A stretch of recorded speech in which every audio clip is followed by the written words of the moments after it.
Welcome everybody to Talk That Talk, Taking where we have the unfiltered, unscripted, uncomfortable, Let's get down. conversation.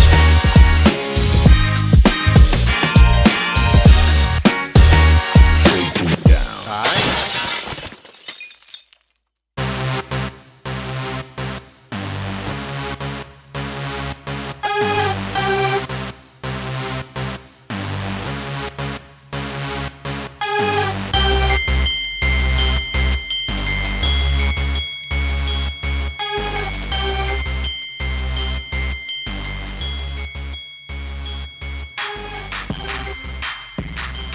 All right. All right. Welcome everybody to Talk That Talk. We have the unfiltered, unscripted, uncomfortable conversation about band, HBCU band culture, music education, and more. I'm gonna say this, but I feel like everybody kind of knows who I am, but I'm gonna say it anyway. I'm your host, Jay Luke, the owner and operator of the Passioners Network. You can check out any of the things that we have, any of our merchandise at www.realtalkthattalk.com. So before we get into everything, I will say this. Portia had to pull out, and I think Quan is going to be joining us tonight.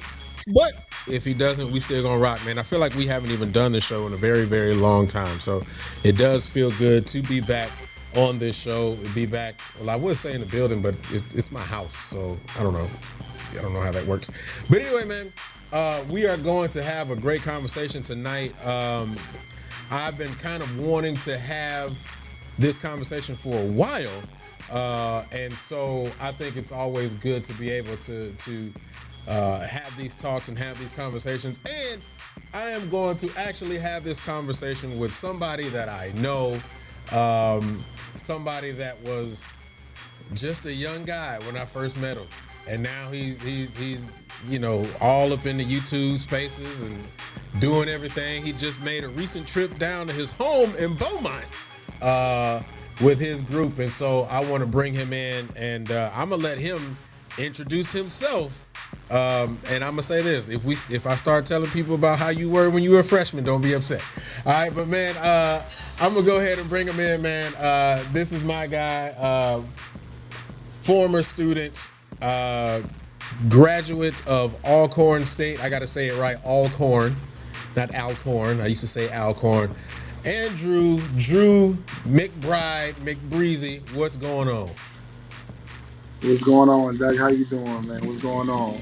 I'm good. I'm glad to see you, man. I think the last time I saw you was National Battle of the Bands. I think 2 years ago. Man, there was. What's up with this music? The music still going. Is it like a thing? Yeah, it's the background bed, man. I can pull it down just a little bit. There we go. Yeah. So yeah, man.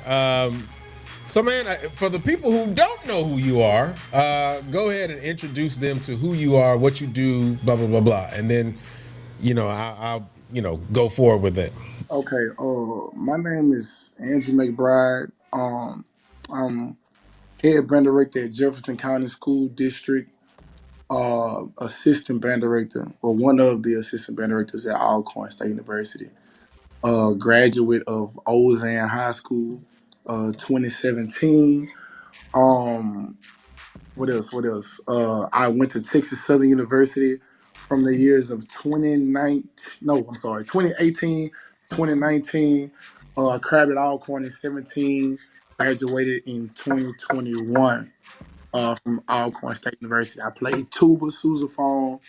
I was never a sousaphone section leader, but I did arrange a lot of music from high school all the way up until where I'm currently in right now. So yeah, just not too much, not too sad,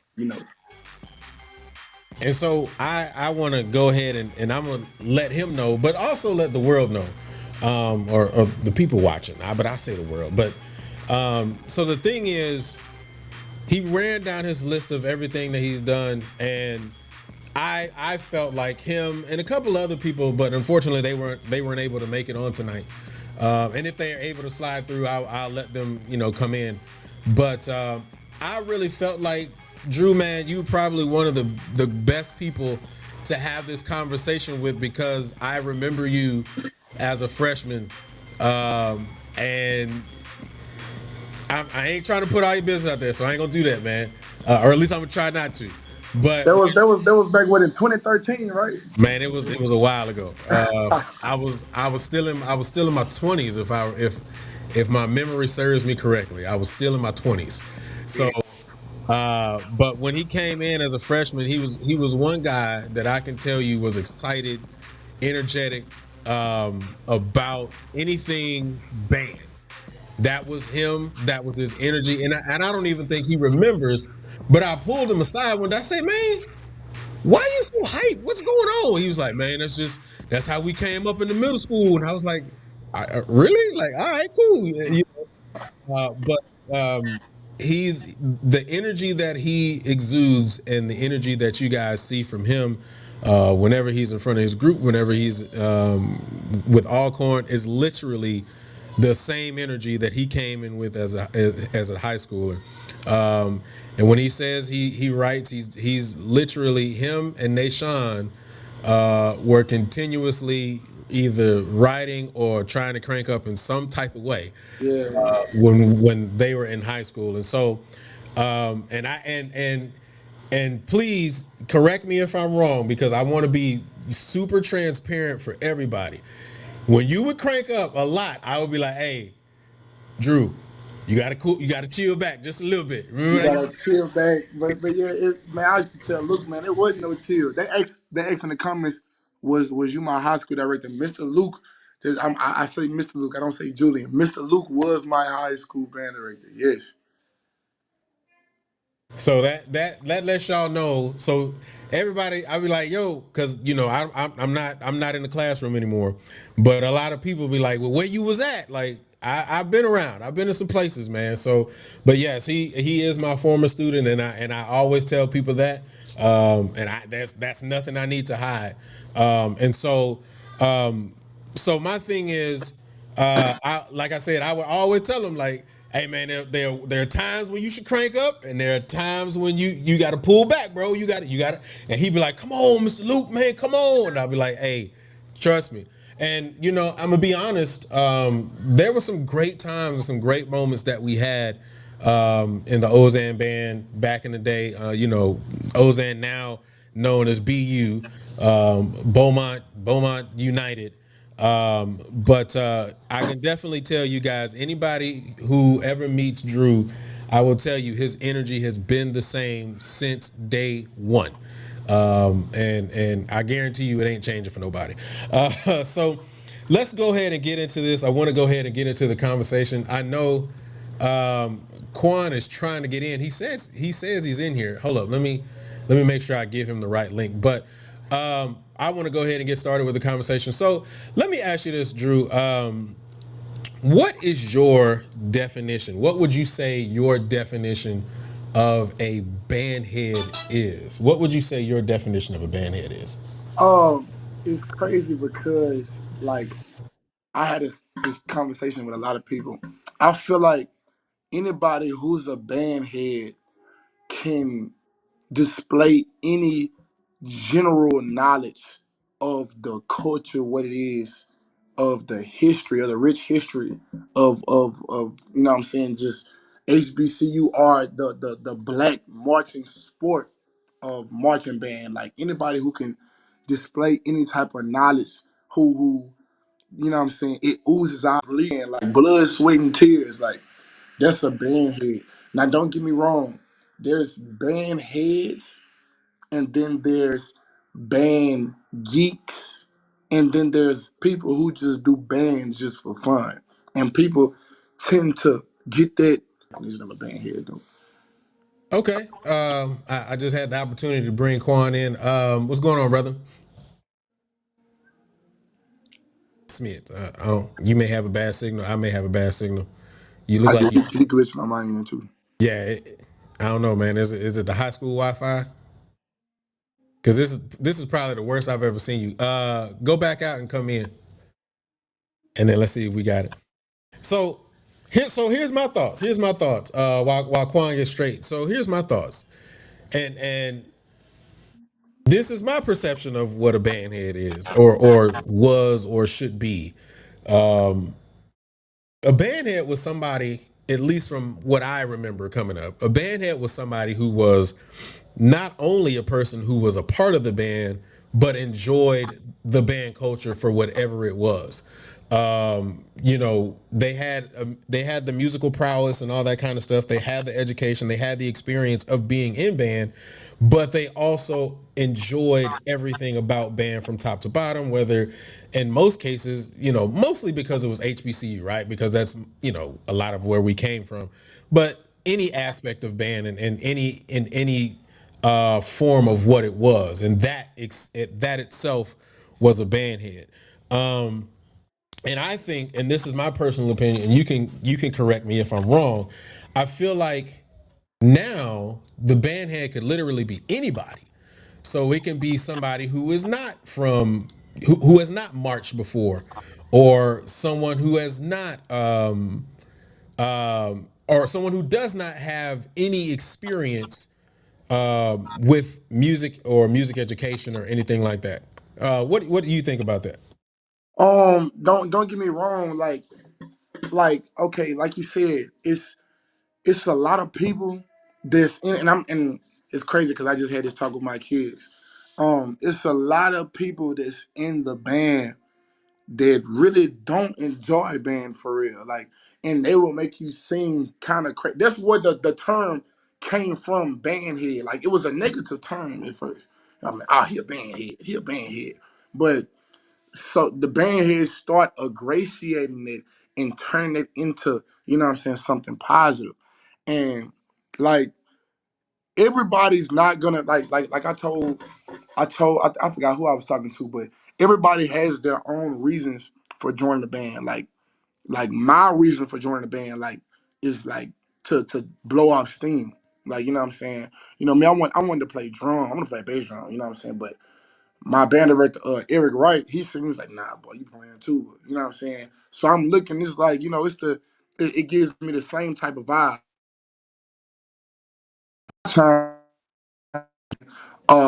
When if they see the drum major, like they want to be in the front, they want to be the center of attention. You know what I'm saying? It's different. You know what I'm saying? Meanings are reasons why somebody would join a band, and everybody is not gonna be a band head. And don't get me wrong, there's nothing wrong with not being a band head, but it's like I feel like that's a logical way of thinking when it comes to why would you enjoy being in the band, if that makes sense. Yeah, yeah, yeah. It made sense. So, and it's funny that you say that, right? So, like the term bandhead, you're right in the sense that it was a negative term, right? But in many ways, when I was coming up, the term bandhead, band nerd, and band geek were all pretty basically lumped into one. It was all the same thing. So back when I was coming up, for us who were in band, it wasn't a bad thing to be a band head, right? But from what you're saying, and the perception that you have, being a band head is a good thing. Being a band geek is kind of like you just I don't know, just the I guess the idea of being the band nerd, as what people used to call us back in Exactly. the But the day. thing is, back when I was in school, like you said, it was all connected. It was all the same thing. And like I'm trying to get my kids to understand now, like, man, when somebody call you a bandhead, bro, that's a compliment. Like, they're like, oh man, I'm not no bandhead. I'm like, bro, yes you are. Like I walked in my office the other day and I got a big old TV on my wall and they looking at selling videos. I'm like, look at y'all some bandheads. And they got offensive. I'm like, no, that's a good thing. So yeah. Yeah, and rightfully so, right? Like I could not stand, and this is true. I could not stand being called a quote unquote band nerd. I me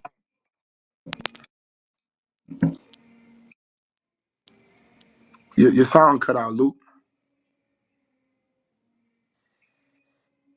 Your sound cut out.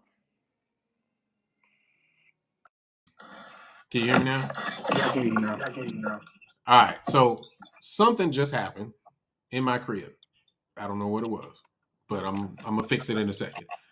But yeah, so being a band nerd was just considered a negative thing back when I was, younger. And I didn't want to be called a band nerd. I wanted to be considered a band head. You know what I'm saying? So even when I was younger, I would be like, bro, I'm a band head, bro. You know what I'm saying? But there was a sense of it that was still, I guess, from the outside looking in, the masses didn't look at it as a positive thing. It didn't matter whether we did or not. It was just, it just, they didn't look at it as a positive thing. So let me go on, because you said they are kids in band, but they don't enjoy it. Um, and before we get in there, Quan, you good this time? Move your hands and all that kind of stuff. Make sure we good. All right, we good. We good. And I don't know if you both know this. Both of you all were in Beaumont at the same time. Quan's band is Worthing High School from Houston, Texas. I think y'all beat us, didn't it? Y'all beat us. Bro, I don't know. Bro, y'all got second in a small division or in the medium division? Nah, we ain't get nothing. Oh, okay. No, it must have been. All right, cool. So both of you all just happen to be in Beaumont at the same time. So you said kids are in band but don't really enjoy band. Like, can you kind of expound on that? And then actually, Quan, because you are, there in the high school, and obviously I've taught high school too, right? But I want to get you guys' perspective on it. So what do you meaning by that, Drew? So in a sense, I'm speaking on like when I say kids in a band and they don't really enjoy it. I'm stating like, okay, maybe band is the cool thing around school, and all their friends are doing it. So if all their friends are doing it, or if all their friends are in the band, then they're gonna gravitate to the band because they don't have like a home. And in a sense, that could be a good thing because you can have a huge program as a band director. You can have a huge program, and you got a lot of kids. But that also can be a bad thing because you can create bad apples. Bad apples, you know what I'm saying? And one bad apple, spoils the whole bunch. People can come in the band and have different type of motives. You know, you gotta think about it. This, if you're speaking on high school or middle school, this is not really a allegation or something that you have to do. Like, you know what I'm saying? You not getting a scholarship to do high school marching band, or at least not at Jefferson County. You're not getting a stipend to march in the band.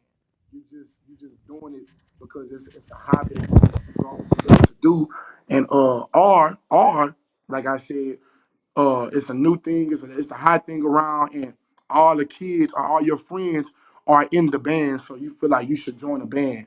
And it has its perks, or it could be negative at the same time. So yeah. Quan, any thoughts on that, man? Yeah, appreciate you muting me, unmuting me, by the way. I No think problem. I think overall, what Drew is saying has merit. But the bottom line is we're dealing with a new generation of students that it's about instant gratification. Um, it is about the trophy. It is about the um, quote unquote accolades. It is about the I want it right now, not realizing that it's a craft. And to perfect the craft, you have to do it every day. And even as a high school band director myself, it's a difference between practicing and then practicing effectively. Like we all know that as musicians, and that's a big difference. And so that's just what I see overall. Um, and then if we're just going to be quite frank, there's a new generation of directors to a degree that are pushing accolades and being the best and the instant gratification from social media to the point where it's not even about are you the best version of you. It's about did we win, so to speak. And so sometimes when you don't win those trophies or receive that raw or that gratification from the crowd. Man, kids don't want to be bothered. Kids want that right now. Like, Mhm. what can you do for me right now? I know you told me to play long tones, but I want to blow that hole right now. I know you told me to play paradiddles, but I want to burn them right now. I mean, you see what I'm saying? It's about right now, and it's a difference. And I'm gonna be honest with you, in the next few years, with the lack of feeder patterns, and as I stated on this show several times over the years, that infrastructure, you don't have that built-in enthusiasm from the middle school sector. So you expect a sophomore or junior in high school to have patience to learn a brand new instrument in 2 years? Nah. And then, I got like they call me crazy when they coming at like a sophomore or a junior or even worse a senior come and say, man, I want to play mellophone. I said, what grade you in? You a senior? I'm a senior. Boy, if you don't get out my face, like what I'm gonna do with you with a year, and you want to go to college, just you want to play mellophone now because you seen all corn at the football game. Man, that's not, boy. You crazy. You but crazy. but like that's what they want because it's a different mentality. It's a different type of discipline to do this every day, and knowing I forgot what the type of discipline, but it's basically like we play the long game as musicians. We know that we're practicing for Monday. Like, think about it. How many hours in a week? If you practice from 4 to 7 o'clock every day for 4 days out the week just to practice or perform on Saturday, that's over a 12-hour day for a 10-minute show. Yeah. That's where our mind goes. But these students, a lot of students, and like I stated, some directors, they don't get that. They want that right now. So that's where we at. So One thing I'm sorry, no, go ahead. you got it, Drew. Go ahead. Go ahead. Go ahead. One thing I realized, like I preach, like in my band room, in high school wise, is process. Like trust the process. Like everything has steps. I always go reference back to 2020 when people was stepping on the crates and it was falling off the crates because they was trying to skip the crate and it was breaking their back open and stuff like that. Like if you don't go to the next crate until you know that you're solid and stable enough to step on that next crate. If you move too fast, you know what I'm saying, you probably won't make it to the top. But if you get to the top, in other words, you get halfway there and you're trying to rush the race, you're probably gonna split your head open. So you might want to slow down and trust the process and ease your way down. That's what I be trying to tell them. I be trying, bro. But everybody don't think the same. All these band directors don't think the same, bro. So, Drew, I'm gonna be the old band director right now. That sound like me when I was used to tell you, "Hey, calm down. We got it, right?" Yeah, you know what it feel like. Man, bro. But so you guys actually were hitting on something that I actually wanted to talk about for a second, because even when back when you were a freshman and stuff like that, this is the same conversation that I know that I was having. But I know the difference is you came in from middle school able to play. And per the conversation, a lot of these programs, specifically in middle school, are now being cut. And so now we're talking about what it is from this perspective. Because the truth of the matter is, even though you came in eager, you still followed the process from the middle school. So are we dealing with a group of kids now who refuse to follow the process and want to follow the process because we don't, because when and I'll talk about me specifically because I guess I'm the oldest person here. When I was coming up, we understood that the reward was through the process. Whereas I don't know if, and you guys can speak to this, I don't know if the younger generation understands the reward is through the process. Instead of looking at it from that perspective, they think the reward is from the accolade. Am I missing that, or is it somewhere in that ballpark? It's not necessarily they fault though, in a sense. Like back when I was coming up, like I feel like administrations cared more about like the fine arts in at the middle school. Like now, I feel like the main thing, and coming through Texas, it was the task test. You know what I'm saying? So now it's like I feel like the middle schools focus on, man, look, we gotta get our scores together, we gotta do this, we gotta do that. And they not really focusing on when it comes to the process of, well, what about band? What about this? I feel like they trying to sweep it under the rug in a sense. And in a sense, that hurts a child when they're going to the next level and they want to do it and they don't have and cutting and sweeping under the rug can be taking the middle school funding, not getting a middle school band director what he needs as far as instruments. And as a band director, as a middle school band director, that's the most important job in making sure that the high school program is successful. And if you don't support the middle school band director, he's gonna basically try to have to microwave a band. He gonna try to or just go to work and go home and not do the or not treat the process or show the kids that it is a process to want to do that.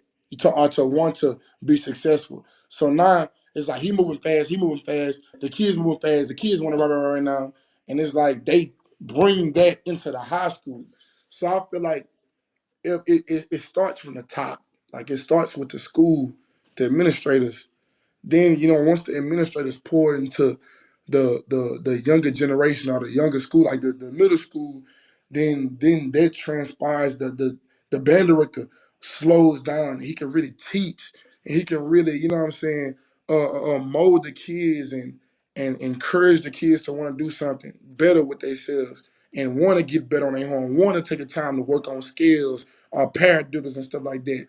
Then when they get to high school, they just that much more seasoned. Now you can stick that child, and instead of sticking them in a microwave, you can stick them in the oven and let them slow cook. Now you got a real talented musician, not just somebody who want to rip a super C. You see what I'm saying? Okay. All right. Quan, any thoughts on that? You good? So to a degree, there's a several things that basically transpired over the last few years. So number one, like we cannot dismiss the effects of No Child Left Behind Act. Like I've been doing research and reading. When that act was signed in 2002, we didn't see the real remnants of it. If you really think about it, in 2002, that bill was signed. When 2003, band still was surviving. Four, surviving. Five, started dying. Six, seven, eight, for the most part, as African Americans in our community, bands started trickling down. Really around that time frame. That's when you see the promotion of after school programs, 21st century, so forth and so on. So that's one. Number two, we did it to ourselves, and we say it all the time. And many times, I've had this conversation on when it was marching sport or bandhead.org, those forums.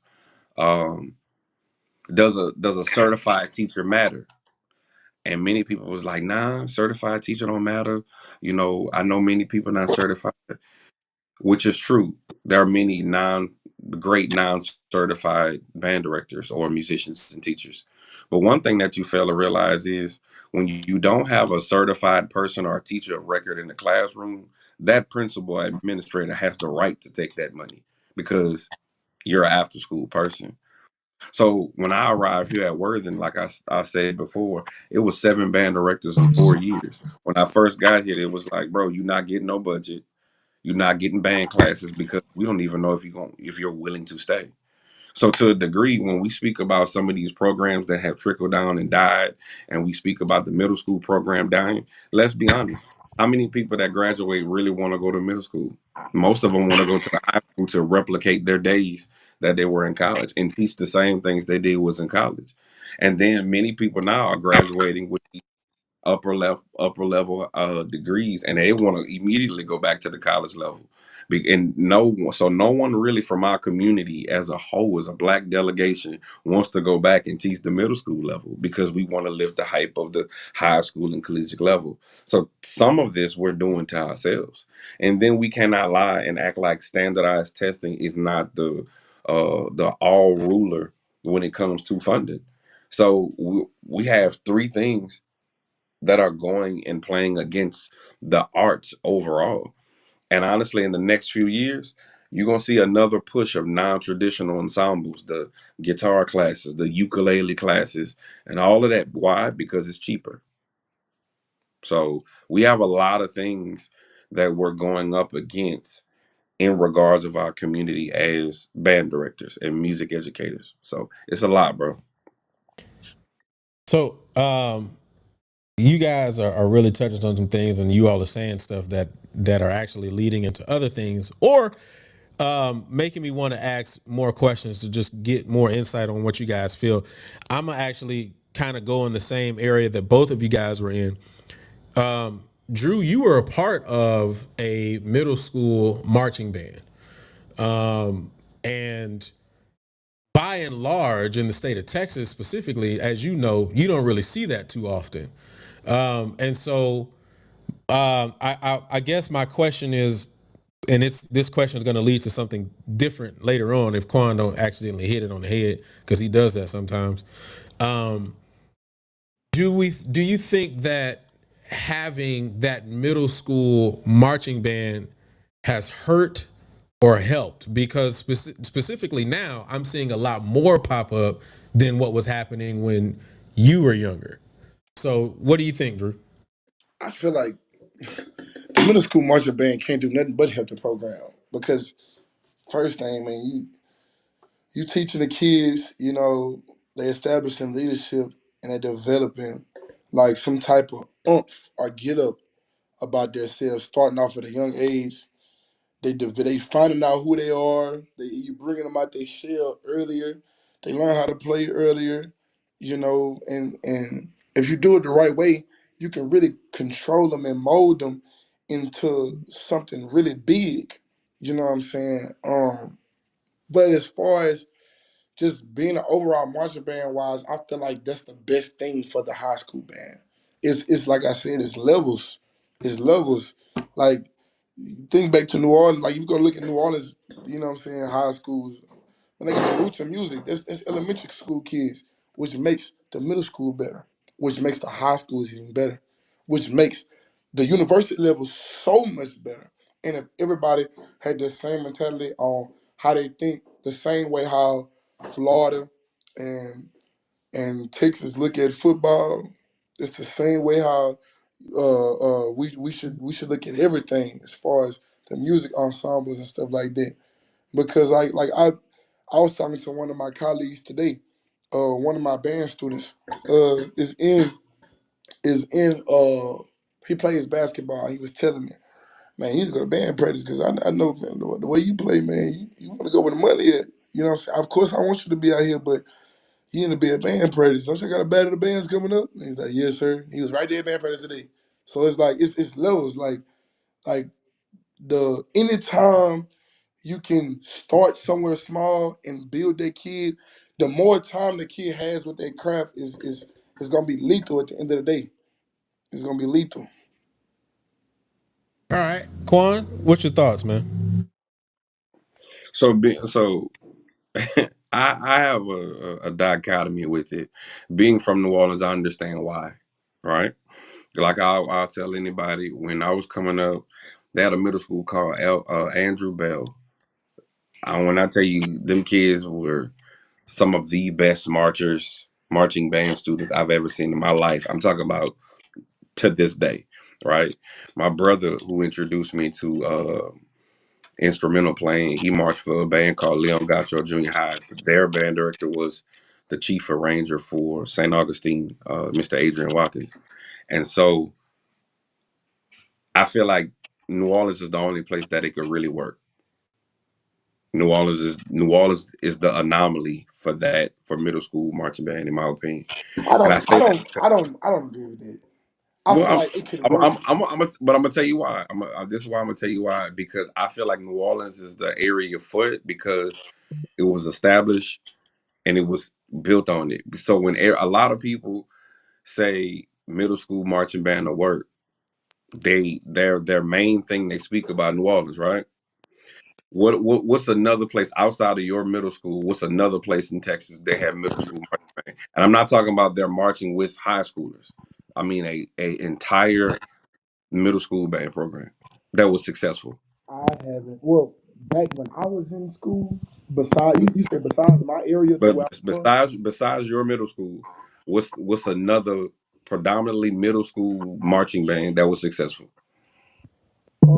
In Beaumont, you had South Park, you had MLK, you had Austin Smith Middle School, you had around my area, Port Arthur, you had what is it, Lincoln High School.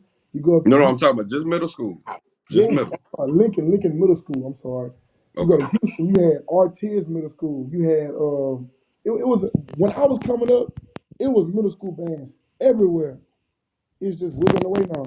So let me, before you keep going, Quan, because I have to validate this. mhm, In Beaumont, there were a lot of middle school marching bands. mhm, And this is the thing I always felt about being in Beaumont in the Golden Triangle, right? It was Beaumont to me is like on the cusp of Louisiana. So there's a lot of somewhat Louisiana influence in Beaumont. mhm. So I think also that's probably why I would say that they worked, because the truth of the matter is, and I can openly say this, some of our stronger players when they came to Ozan were from those middle school marching bands. Okay, and that's. So I mean, you know me. I don't. If I'm wrong, I'm wrong. But I've seen as a music educator, I've seen the model. In my opinion, the best model would be out of Georgia back in the day. Um, when I saw Georgia's model, and when I met band directors from Georgia, they would always say like our middle school concert band were on fire, and they always saw the high schools, and then what ended up happening is those high school directors, kind of like Drew said, would speak to the middle school directors. Hey, by the time they get to me, they need to do this. And I always was taught this. At the end of the day, if a student can play, I could teach you how to march. At the bottom line, because the reality of it is, and that would be some fire research to see those that march in the middle school band, even though you could play and you may have had a better tone. My question is, what was your reading skills at? How many scales did you learn by then? Did you know basic theory? Those things that catapult the band to a even higher height. Now, I'm not knocking it if, like I say, if they knew their instrument coming up. But my opinion is, I look at some of those programs, like I say, the Stevensons, the Southwest DeKalb, so forth, and some of the what is I may mispronounce it. What is it, Raiden, like Redan. those schools.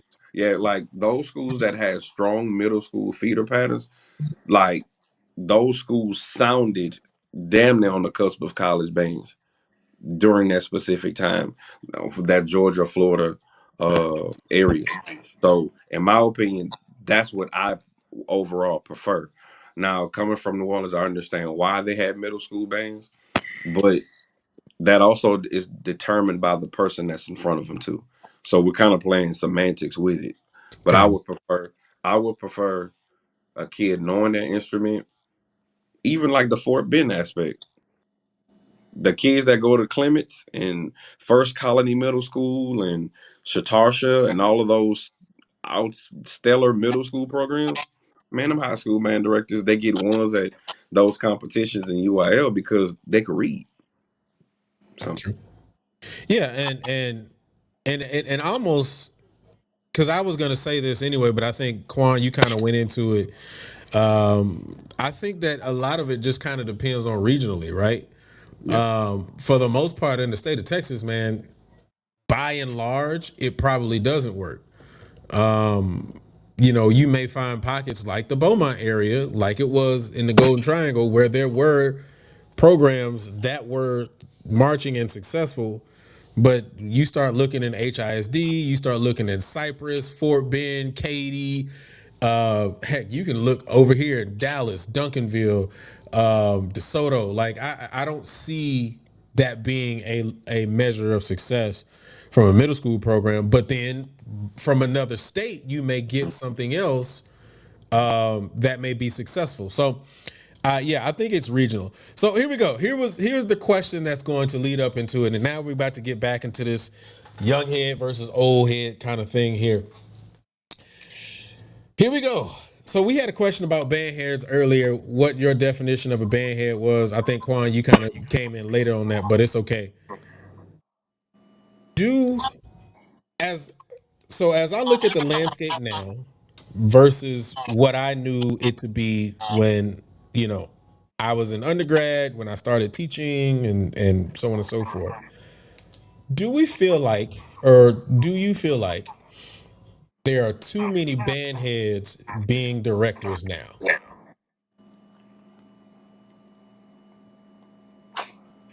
Was that my question? Do you want me to answer that question? It's to both of you. It's to everybody in the room. Like I say, bro, and some I'm probably gonna piss somebody off when I say this, but everybody can't be a band director, bro. And it took me a little minute to realize that everybody, listen to me, those of you who are watching, everybody can't do this. You got people. You got to realize everybody want to. A lot of people think being a band director, you putting the suit on and you waving your hands, beating your chest, and you talking. That's the fun part. Like that's for sure. Like people, band heads should be like. You got some band directors that's band heads, and you have band heads that's like, oh, okay, they try to bring the band head mentality and do every aspect of band as if you were a band head. And you cannot treat that job description, that title, 100% like you're a band head. Or else you're gonna have a band that's like you got 4 or 5 people in the band, 10, 11, 12 people in the band. They don't sound worth nothing because you want to play, and they give you a buck. And like you want to be loud, like you know what I'm saying. It took me a minute to realize that all like everybody can't be either you're a arranger or a band director. I know a lot of arrangers who call themselves band directors. I know a lot of arrangers who call it, oh yeah, I'm a band director, such and such and such and such. What you do? Well, shoot, I wrote a couple songs. Nah, bro, like it should be a band like somebody told me a band director should own the arrangement or the quality of arranging or knowing how to arrange. That's a uh that's like a badge. You see what I'm saying? Like that's not like oh I'm an arranger. That's not a title. That's a piece of the band director job. You know what I'm saying? Everybody cannot be a band director. Like, I feel like, and to answer your question, I don't feel like it's too many band heads becoming band directors because at the end of the day, if you wasn't a band head, you wouldn't want to be a band director. If that makes sense. You can't find me one band director. You probably can. You can't find me 5 band directors that's not band heads but wanted to be a band director. Like in a black school that marched in a black marching band, that marched in a show style marching band. There was a hard carbon copy of any one of these HBCU bands. You can't find me one of those kids or one of those teachers and tell me they didn't want to be a band director as growing up being a band head. So I feel like it's not that it's too many. It's just the people that's becoming band heads or people that's becoming band directors as band heads are not they don't own the quality of being the band director that these kids need. And these kids getting brainwashed and messed up in the head. That's my opinion. All right, Quan, what's your thoughts, brother? Uh, so I was able to listen to your definition of what a bandhead was when we were in school during our time. Um, bandhead was just like a person that just loved band, and like you said, understood the aspect of musicality, so forth and so on. Now I think it's turned to a negative connotation now. Uh, but I'm gonna twist the question just a little bit. I feel like it's a lot of band heads, but not a lot of music educators. That's my opinion. Like, I think as a young band director, I'm proud to hear what Drew is saying in regards to everybody can't be a band director because everybody can't. The truth is, you have some people that are great arrangers, but you can't teach it though. So, Bingo. so like that's the whole point. Um, like if you look at what people fail to realize is the band director position is more administrative than just teaching music. If you have more than one band director, let's just be honest, the assistant band director really does the work, while the head band director really is the administrator of or the facilitator of that particular organization to make sure things get done. Um, and then the band director has the vision for what he wants, but the assistants they shape the sound of it. Um, Bottom line, there's not a lot of music educators because what people fail to realize is you have to be the motivator.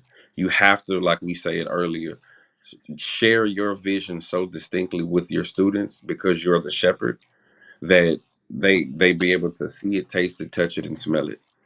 That's what a band director really is, to lead and teach confidence, not just music notes. Um, to create musicians, not just marching band members forever.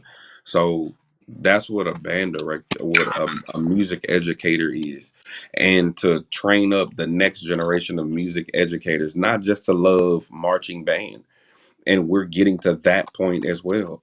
The same enthusiasm, because if you're a music educator, you love music. So that means you want to make sure that they understand standard literature.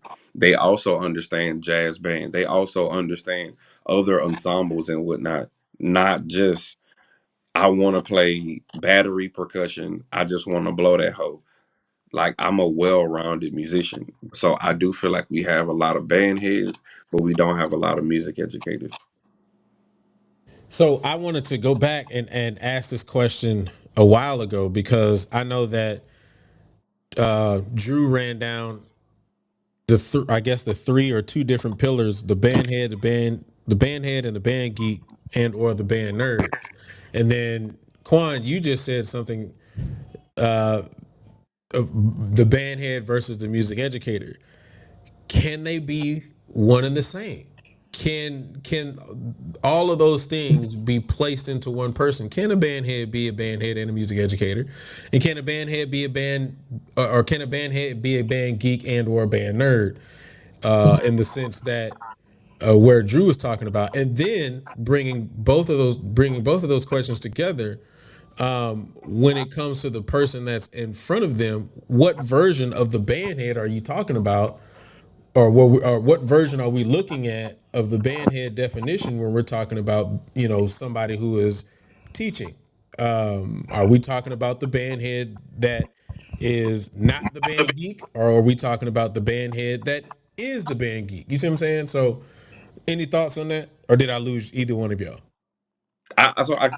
I kind of got it. Because I listened to his definition as well. But the truth is, I think you have to, in this generation, you have to be all three. Like, if you want a successful program, you like to a degree, you have to be all three. Like, here's the truth. I'm gonna use, for example, Southern University, Dr. Taylor. Dr. Taylor is Dr. Taylor because he's a music educator. Dr. Taylor is Dr. Taylor because he worked hard. Um, he's a great musician. People don't know he outstanding organist as well. He played keys. Um, and he continued to seek the knowledge um with his particular craft, right?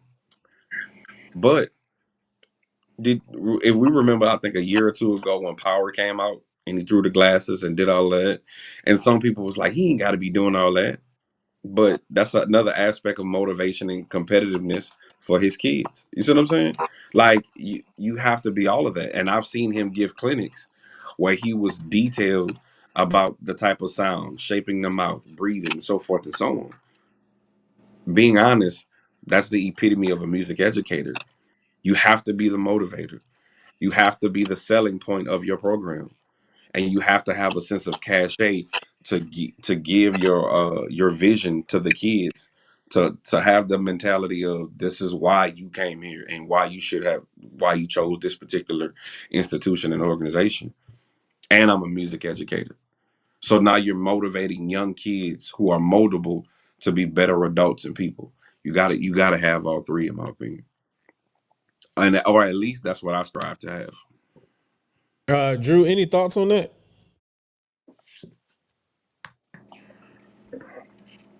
It,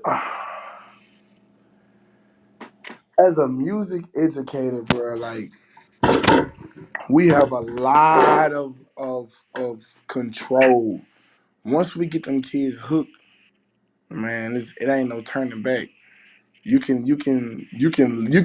Your life is literally in their hands. Like I Hmm. got kids in my band that ain't got no daddy or no mama. You know what I'm saying? So everything that I say, in a sense, it could be like God said it. So you gotta watch what you do as a music educator, as far as like just anything, how you teach them, as far as music, real life scenarios, all that. So I agree with that 100%. All right, Drew, I'm gonna ask you a question. We've talked about this a lot on the show, and I just want to get your perspective from a younger person. Do you feel like you were prepared to be an educator when you stepped into the classroom? No, What did no, you feel like? What did you feel like you were lacking? Um, everything. Like okay, so when a little bit of background by myself. So like whenever I got the job at Jefferson County High School, I did not have a degree. I um I think I was on my last semester, I believe. And I walked in there, Mr. Harvey, Mr. Nutter Harvey, he was the band director at Jefferson County. And when he left and came to Alcorn, they didn't have a band for like 6 consecutive years, back to back to back to back to back. So I went and did my interview. Interview lasted like if I timed it correctly, it was 5 minutes and 45 seconds. I put a start timer, 5 minutes, 45 seconds. After that 5 minutes, 45 seconds, he gave me the the key to the band room, told me to welcome to Jefferson County. I walked back there, opened the door. It was a pile to the ceiling. It was rats, dead rats, a big pile of garbage, old uniforms with mold in them. Then we finally got like all that cleaned up. Then I had to build it from scratch, and like they didn't teach you about all this stuff in music theory 101. They didn't teach you about then band techniques. They didn't teach you about how to recruit and when you recruit that big old band, how to deal with all those personalities. Like stuff like that you have to learn as you go on through the process. Like good band directors are made through experience. Like band directors, people get it twisted. Like, oh, you can just jump in and be a good band director. Like no, I've seen people who've never worked at a high school or college, you know what I'm saying, and was always the assistant and go and jump in and get their own program and practically fold. Or they probably have to go and hire a slew of assistants to help accommodate from where they go just because of the lack of knowledge that they have of being in that position for a long period of time. So I feel like, no, you would not be ready. I wasn't ready at all. I wasn't ready at all. I just took it one day at a time, one step at a time, and I just rolled with the punches. and the reason why I asked, and again, we've had this conversation on multiple occasions, because this is one thing that I would say that we have in common as older folks and younger folks. None of us none of us were really prepared to walk in the door. By the time you met me as a director, I had already been through 2 years of my own band program, as well as an assistant, and then being at Smith for a year, and then coming over to Ozan for a year. So I was only really about 4, maybe 5 years into teaching. By the time you walked in the door, and that was after having 1 year of teaching at Prairie View under my belt. And so the stuff that I was teaching you all and the things that I was communicating to you when you came in and to your class and to Ozan were literally the things that I was learning along my journey. And so I didn't have it all together, then. And so now I look back and I say, well, dang, if I would have learned this, if I would have known this beforehand. And so on this show, we talk a lot about the lack of education that we're getting or what we receive from HBCU programs and in regards to being in the classroom, music education. And so I want to see, or I just wanted to ask you, was that same lack of education happening on your end? And then just kind of seeing like, where do you feel like you could have been stronger? Because I think a lot of things that you mentioned are some of the same things that we had our struggles in. And this is one thing you may not have known about me. My first teaching experience was in St. Croix, U.S. Virgin Islands, and very similar to your experience. I didn't even interview for it. They called and was like, "Yo, we need a band director," and I was like, "All right," and that was it. I flew. I took 2 planes to the Virgin Islands. They handed me the key. I opened the door, and I only had about 17 instruments. And they were like, "Well, you got like 40 kids enrolled. What the heck I'm gonna do with that?" So I think that you're going through your trial and tribulation, or you've gone through, and you're still traversing your trials and tribulations as a young director. But I also think that too, this is one of the things that I know that I advocate for. I know Quan is advocating for, and many others who watch this show and who watch this channel, advocating for stronger music education programs as it relates to HBCUs and preparing our music educators. So with that being said, do you think that now, and this is now back to both of you guys, do you think that now we have super saturated the marching band market and completely lost the area of music education?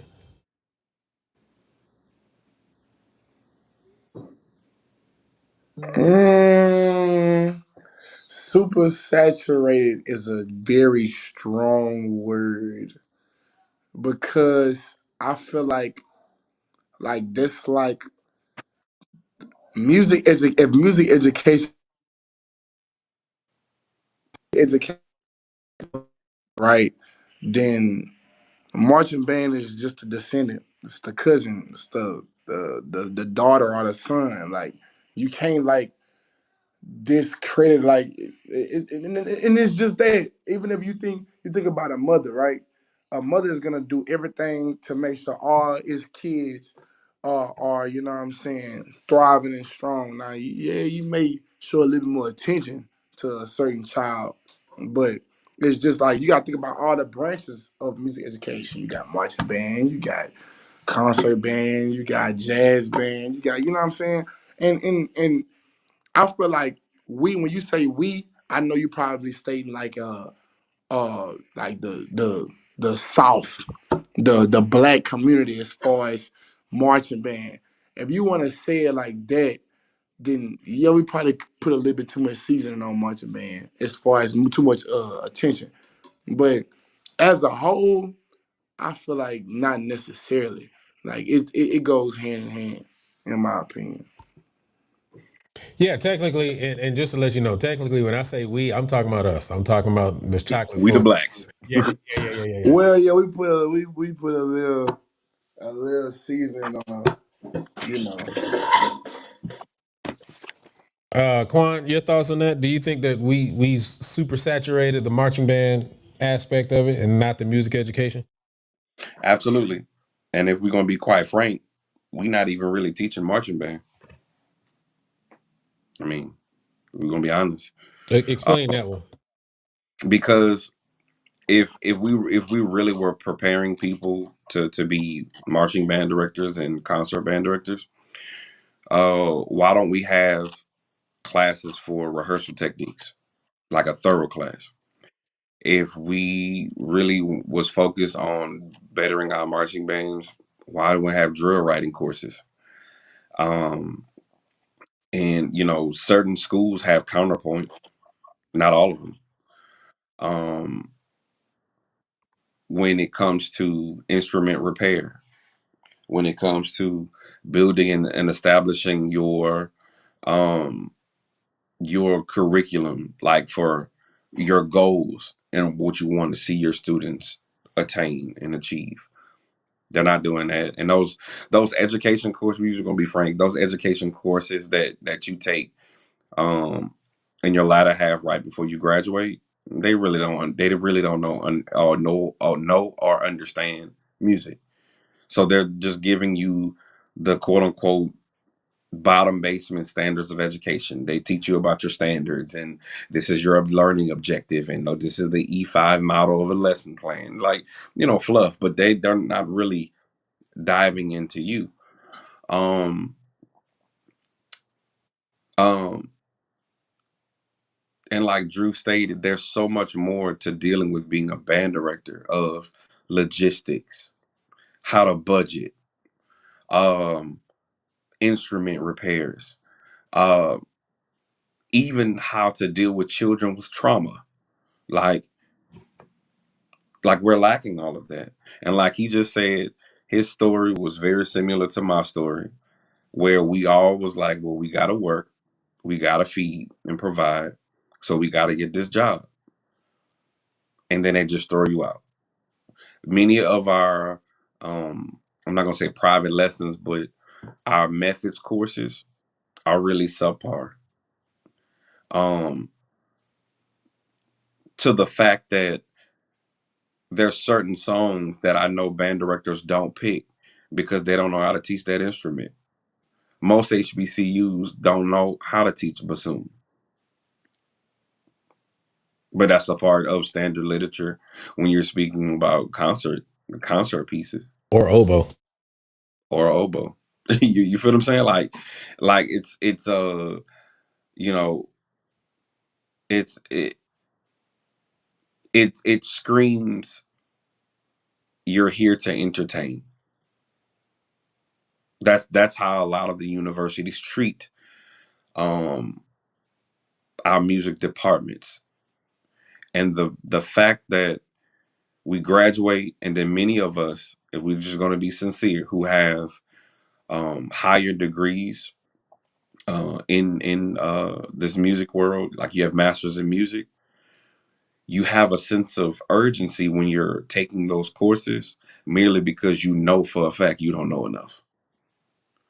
And so when these people are taking analysis and they understand these different type of techniques and they understand in their music technology, they already know how to use Pieware at a master level, and we're there like, well, how do you do that? And so we're now also placed in another area where we feel inadequate because we weren't taught. And honestly, in the words of Maya, in the HBCU world, it's become cyclical. They didn't teach us. So, and then they hold those seats till they die, and then nobody teaches them, and nobody teaches the next generation. And so now that's why band pageantry to a degree looks the same. That's why to a degree most high schools do what? Sound the same. Because we're trying to figure out how to develop certain sounds. I mean, we can go all day and all day about it, but you know what it is, man. So I just, man, that's some great stuff you were saying, and the truth is, you ain't wrong. I've told the story on multiple occasions. When I walked into my master's program, and sat in some of those classes, man, a lot of those guys who were in those classes were graduates of Texas Tech. And so sitting in there and going through some of those master's courses, and they're like, oh yeah, I remember we did that, because we started our master's courses by what they ended on in undergrad and then taking it to the next level. And so I just distinctly remember sitting in that class and they were like, oh yeah, I remember we did this. And I'm sitting like, well, can one of y'all teach me? You know what I'm saying? So Put it like this, bro. When we took conducting, I have a question. How many of us actually conducted a concert in conducting class? Or how many of us was able to get, even if it's being minuscule as getting in front of the marching band to conduct the alma mater? Like, it's certain opportunities we miss, and we're the music majors. Ain't that crazy? Like, some of our band directors allowed quote unquote non-music majors and section leaders, quote unquote, to get in front of the band, but you weren't training the music majors. Like, I'm like, we, and in the words in the words of my grandfather, in the words of my mama, it's ass backwards. yeah, and the truth of the matter is that still goes to my point that I've said on multiple occasions. That people be trying to act like I'll be wrong. Like, the truth of the matter is, man, we as a culture, we forget about the music education majors that are in these programs. We overlook them. We don't worry about them. But again, if you go into your math class, your algebra 1 class, or your whatever algebra you take in college algebra or whatever, and there's a math major sitting in that classroom, that teacher is not going, or that professor is not going to overlook that math major to try to appease you. They're going to teach the curriculum that is given to them for that, your class and that math major student, to be successful. Period. And so, like, that's one thing. Like, even Kayvon, he said, but we knew some theory. You're absolutely right. But here's the question too: we knew theory, but didn't know how to apply it. Bam. Like, yeah, we knew 1-5, 1-4-5, and all of that, turnarounds. But I realized before our job and profession, how do you take that theory and then apply it to arranging? Okay, yeah, I know about flat fives and all of that, but how do I voice that for band? Now, I will say this. I mean, because you're not wrong. You're not wrong. But I will say this. I don't think it's a lot, but there are some HBCUs who do have those types of classes and or conversations.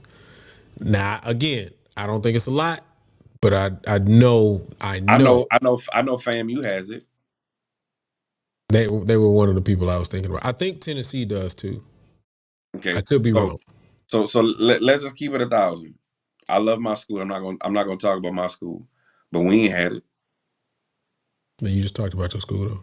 No, I said a fact. We didn't have it. Okay, gotcha. No, we didn't have it. Now, I'm not gonna go into detail, but we didn't have it. But I knew FAMU had it because Dr. Thomas would be like, that's how they had what's called a lab band. Yeah. And so then when they had a lab band, it's like if you wrote something, it was like a specific day that you gave your arrangement to the lab band. Because again, on a program or at the time when they was writing it by hand, in your ear is one way. On the piano, it sounds one way. Mm-hmm. That ain't no different than finale. You feel me? People are finale arrangers, and that's only gonna get you so far. Let me go ahead and say this very quickly. There were supposed to be 2 people on the show tonight. It was supposed to be Kunta Antonio Holt. If y'all don't know him, euphonium player. He was at from Dallas. He was at Prairie View, transferred to Texas Southern, finished at Langston. He was supposed to be on tonight. And then we had Drew on tonight. Unfortunately, Drew just messaged me not too long ago and said they just cut the lights off and the electricity off. Very similar to what they be doing to Quan. But he's unable to connect. If y'all know anything about Mississippi, it's boondocks in a lot of places. And so, as he said, he's unable to get connection. And again, if you know anything about Mississippi, yeah, it's a different place, man. Shout out to my family out there in Mississippi, man, Vicksburg, Mississippi. But he's unable to log back on. But as I told him, and I'm gonna tell you guys the same thing, he was definitely saying some great stuff, and he was holding it down, man, for the young crew, man. I definitely was appreciating the insight that he had, and his perspective, man. And I'll tell you, as his band director, former band director, however you want to look at it, um, you know, I truly appreciate the how you turn the camera off and not.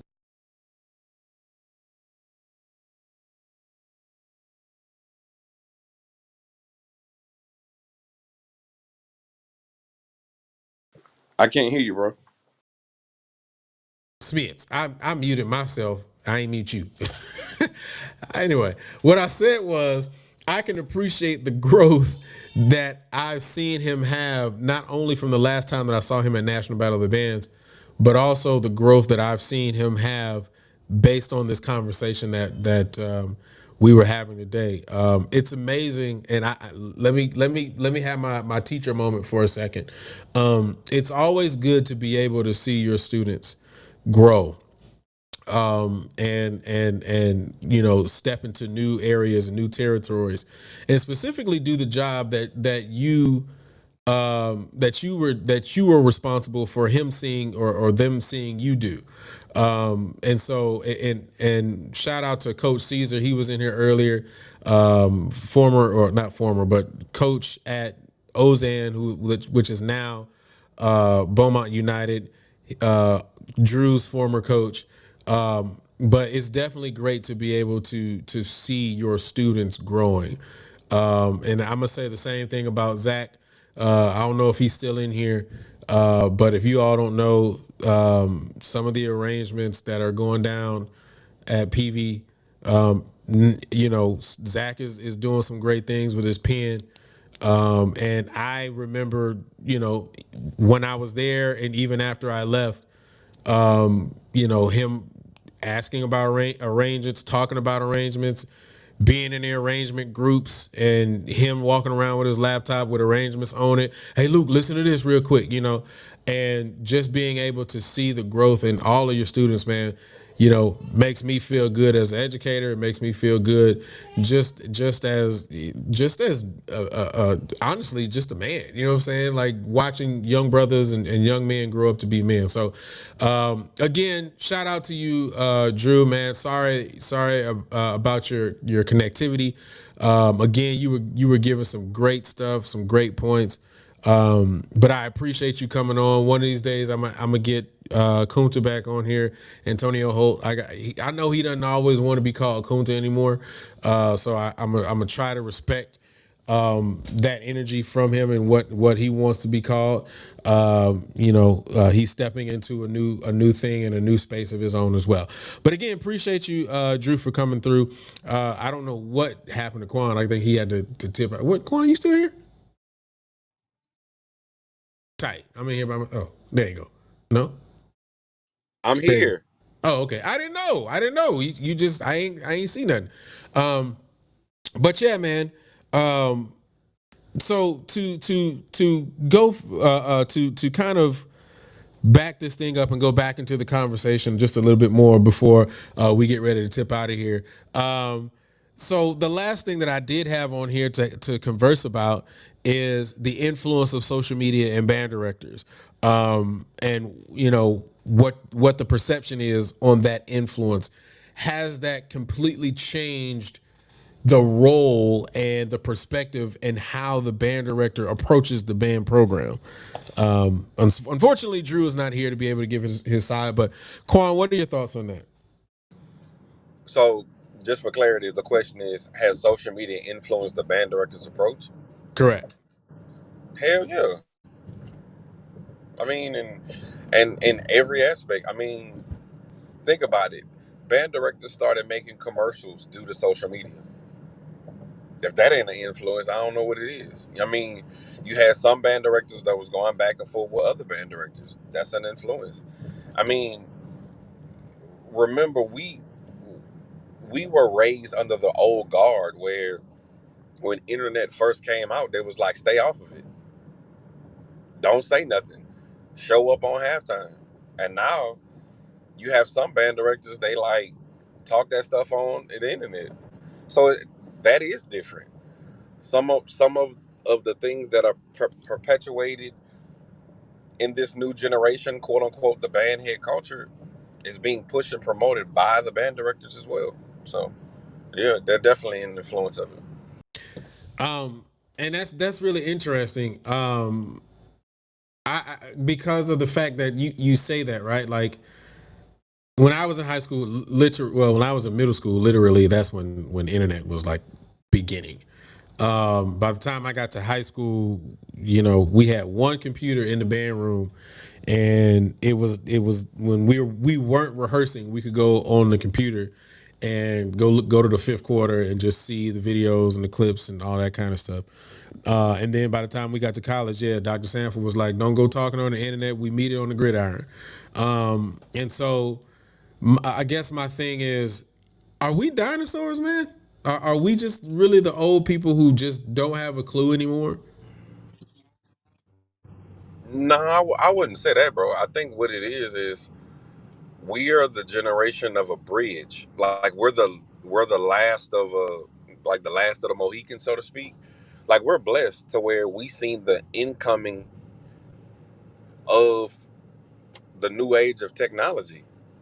But one thing that I must say is this: things have may have gotten faster, but some people didn't get smarter.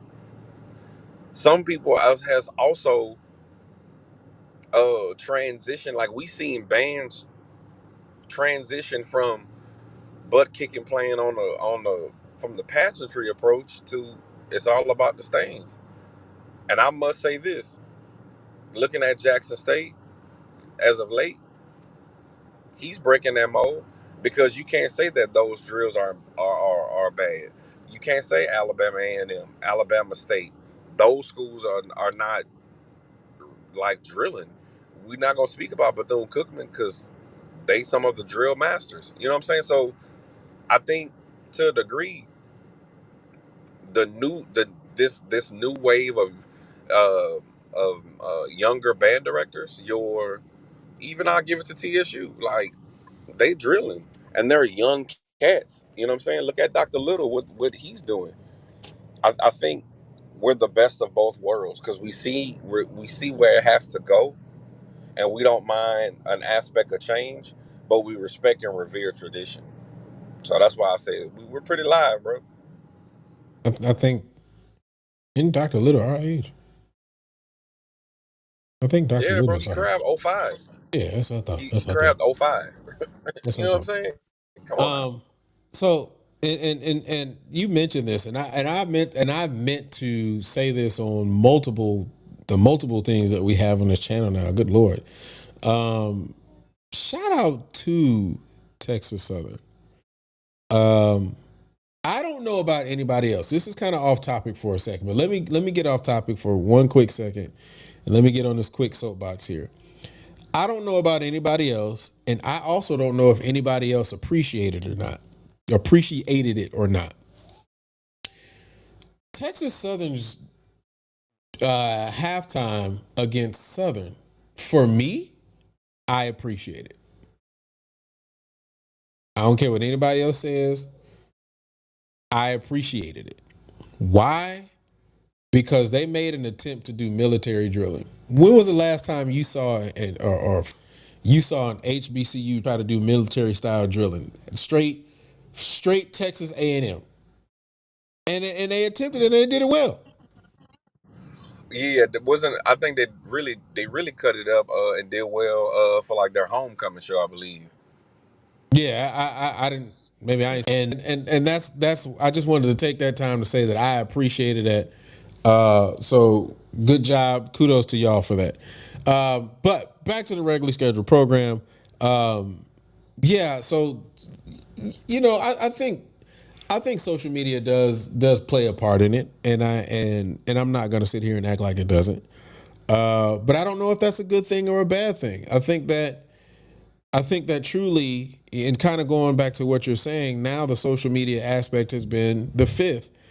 And honestly, social media has brought major attention to stands. Here's a hard thing that I just had to realize this past week. Even when it comes to dancers, it ain't really about the field show no more. It's really about the stands. To me, that is nuts. But I also realize that that is apparently the new wave of what social media is bringing, is the fact that it's shifting as far as, I guess, what we value or what we see as important. I don't know. Maybe I'm wrong in saying that. Maybe what do you think? Am I wrong in saying that? It's the truth. If you look at if you look at the views, if you look at, you know what I'm saying, Smash Time on here, shout out to him. It's been a minute since we really chopped it up. But if you look at He been hiding. the views of everything, Anchor, can you hear me? Yeah, I was just saying Justin been Can you hiding. hear That's me? all. Yeah. Nah, Justin be getting them YouTube plaques. Shout out to him. Uh, but my whole thing is like, it's in like the money is in the stands. The videographer aspect is in the stands, bro. I mean, and people are taking it up to another level with the drones and whatnot, but it's in the stands, bro. And like it or not, we have summer band that perpetuates that too. It's in the stands. Now, side note, I know I don't want to get too far.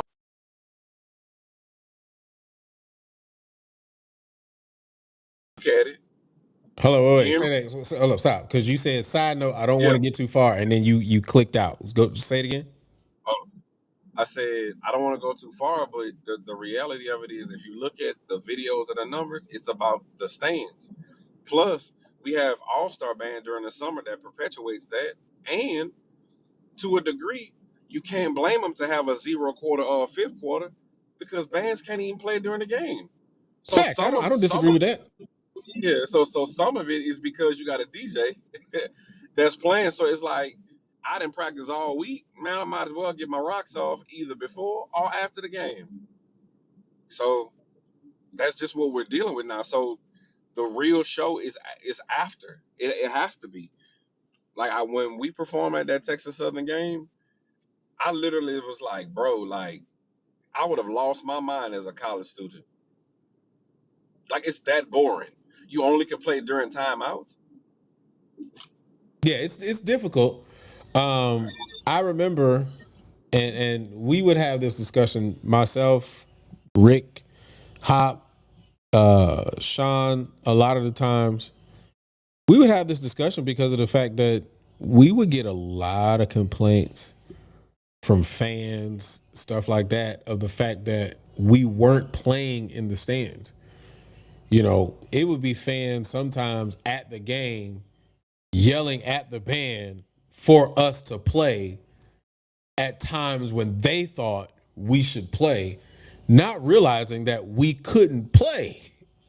So we just be sitting there sometimes, a lot of the times, and we just could not play. So no, I don't disagree with that at all. I think, yeah, I agree. Zero quarter, fifth quarter. I think that's important. I think that is the time where you should be able to go ham, go in, so on and so forth. I will always be an advocate for the halftime show. I think as a person who does AV and video and all that kind of stuff, I think really the meat of your best recording could be from the fifth, from not from the fifth, from the halftime show, because of the fact that you have more shots that you can get, movement shots, you can get steady shots, you can get in tight when um, band is standing still, great panning, great pull out shot. I say pull out, people think the wrong thing, but point of the matter is, I mean, drones, like you have the availability to do a lot of things. I just also think that, again, I've said this on a lot of occasions, because of the fact that everything has transferred to the stands, we have lost the creativity and the energy to be better in the halftime. So, and I do attribute that a little bit to social media, because it's very evident that a halftime performance does not generate the same numbers as a fifth quarter. But I Um, must, but I must say this: it don't happen at the PWIs. Not like that. in what regard? What do you mean? In regards of like telling them not to play and different things like that. Because they don't be playing like that. Like, I mean, I don't disagree with you. I'm just saying, like, they don't play as often as we do, because the truth of the matter is, when you look at it from a PWI perspective, our thought process is, when we walk into the game, we are literally battling the other band. A PWI knows that they're there specifically to support the team. And so those kids will have fun in the stands whether they play or not. Do they want to play? Absolutely, they do want to play. But if what's that? If all they play is "Hey Baby" the whole time, ba ba ba boom, ba boom, bo bo, bo bo bo bo. If they play that the whole time, they will be just fine. Exactly, and I can't stand that. But if that's all they play, they good. They don't have to do that. But for us, it is a time where we have got to battle the next band. That's literally what it is. And so, but I also think that, and this is what I've said before, on one of the things that I do. There's just so much stuff going on the show, on the channel now. But this is one of the things that I've also said before. I think that we need to reevaluate what happens at an HBCU game versus a PWI game. I think that for some reason we try to hold the same rules and standards as a PWI game in an HBCU game, and both of those experiences are completely different. They are completely different, and for some So reason we try to hold them in the same vein and in the same light. but my thing is this: the only reason why we're trying to hold it into the same vein and same light is because as a HBCU band, we know, like, let's be real, we work harder, we work harder, and uh we have other difficulties that they're not that they where they may have privilege. I'll say it like that. So to have these kids make a decision to attend your university with the goal in, bro, what is you doing? Uh, Just to keep have talking. So you got to understand how this is. When somebody's backstage, you can hear them backstage. They can't hear it live. But go ahead. oh, all right, my bad. All right, so to decide to go to your institution to be a student, but also have the goal and adoration for your institution to perform in this prestigious band program, to just sit like you're treating them like stepchildren, when we know the average, we're gonna say, swag band is about 200 plus kids. So you got my money, and to honestly cut their experience, you don't cut the football team experience, you don't cut the baseball team experience, you don't cut the basketball team experience, you cut the band. When most times the band is the face of the school. Like, real talk. Before Southern had a great football team, you knew the human jukebox. And when Prairie View was losing for 20 years, you know the marching storm. We Like, knew come the on now. box before the storm, but yeah, I get what you're saying. Slow down, bro. Slow I down. was I said we knew the Slow box down. before the storm. What I'm saying, it's the truth. Slow You down. know, you know it. You know it. You Slow ain't lying. Come on now. Come on now. Ray. Rain, sleet, or snow. You don't want it with the storm, ho. Well, I'm gonna leave it at that. with that being said, let's bring in our good brother Chuck. I swear we haven't seen him in a month of Sundays. What's going on, man? Yo, yo, yo, what's going on, y'all? What up? You had to go outside. She kicked you out. No, man. My kids are asleep. Got you. Um, like I ain't seen them in a couple of days because late nights. You know how it go, bro. College life, man. I get it. Yes, sir. Yes, sir. Yes, sir. Yeah, no, I just wanted to come on and say what's up, man. I missed y'all, and good topic as always. And just check in, man. No, man. No, I appreciate it, man. I saw what you were saying about Drew and the insight that he provided, man. So, again, shout out to him.